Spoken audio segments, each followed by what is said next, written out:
السلام عليكم ورحمة الله وبركاته. عاملين ايه يا حبايبي؟ ما تيجي نعمل مع بعض كفتة البطاطس بطريقة سهلة وبسيطة ومش تاخد وقت معاكي خالص. جبت اول حاجة 3 حبات بطاطس قطعتهم بمكعبات بالشكل اللي انتوا شايفينه دوت. وابدا ان انا انزل بميه اغطي البطاطس بتاعتي. طبعا انا غسلت البطاطس كويس جدا. هنزل بقى بنص معلقه من الملح، ما تكتريش ملح عشان خاطر وانتي برضو بتتبلي البطاطس هتضيفي ملح. واللي عامة البطاطس ما بتحبش الملح الكتير لانها بتحدق بسرعة. هرفعها بقى على النار وهبدأ ان انا بعد ما تتسلق انزلها واسيبها وهرسها وهي سخنة. ما بسيبهاش ان هي تبرد عشان خاطر بتبقى بيوري اكتر لما بتهرسيها وهي سخنة عن ما بتبرد. هرستها بقى كده وبعدها رحت نازلة ببابريكا، نص معلقة من البابريكا، نص معلقة من الثوم والبصل البودرة، فلفل اسمر، تضيفي ملح. البهارات ديت ترجع لك انتي، بس انا بستكفي بالبهارات دي. جبت بقى معلقه من الدقيق وضفتها على البطاطس بتاعتي، وهبدا ان انا اخلط البطاطس مع مع البهارات اللي انا حطيتها دي.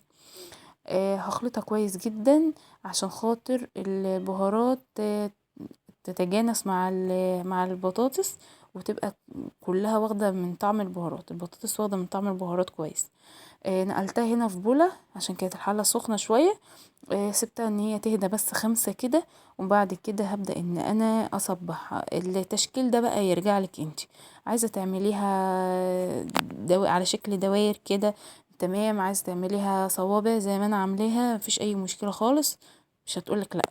الشكل اللي انت عايزه تشكلي بيه شكلي بيه. بصوا البطاطس معايا متماسكه وما بتلزقش في الايد ولا بقى بتتكسر ولا اي حاجه خالص. انا عملتها كده صوابع. هبدأ بقى ان انا اعملها كده. عايزه تخنيها، عايزه ترفعيها، اللي يريحك يعني، ده في ايديك انت. خلصت بقى الكميه بتاعتي بالشكل اللي انتوا شايفينه ده كده، وهبدأ ان انا اعمل لها الكفر بتاعي اللي هو عباره عن الكريسبي وبضايه. البضايه دي هنزل عليها بمعلقتين من اللبن، معلقتين 2 يعني مش كتير قوي.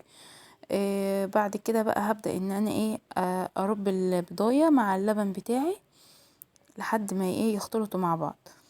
كده اختلطوا مع بعض، نزلت بس برشة من الفلفل الاسمر. هنا انا كان معايا الكريسبي بتاعي، ممكن تستبدليه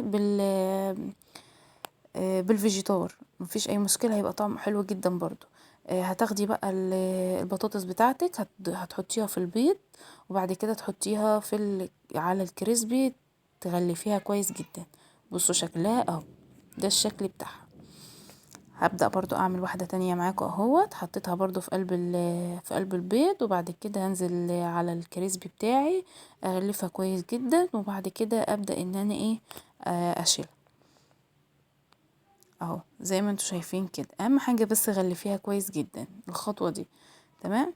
بعد كده بقى هخلص بقية الكمية واوريها لكم. خلصت بقية الكمية بتاعتي بالشكل دوت. هتبدأي ان انت تضيفيها، تحطيها بقى في التلاجة او في الفريزر، يعني يستحسن في الفريزر لمدة ساعة او 2 عادي، مفيش اي مشكلة. كل ما تقعد في الفريزر كل ما تبقى احسن. هتطلعيها بقى بالشكل اللي انت شايفاه دوت على زيت يكون سخن، نار متوسطة او نار هادية شوية، يعني اقل من المتوسطة بشوية، عشان خاطر الكريسبي بيتحروق بسرعة. فخلي بالك منه وما تسيبهوش، لا هو مجرد ما بياخد لون بتبدأي ان انت تطلعيه على طول، ما بتسيبهوش كتير عشان ما يتحرقش منك. انا بقى طلعته بالشكل اللي انتوا شايفينه دوت. شايفين الجمال والحلاوة ولا طعمها بقى حكاية؟ متنسونيش بقى في لايك وشير وسبسكرايب للقناة وتفعلوا زر الجرس عشان يوصلكوا كل جديد.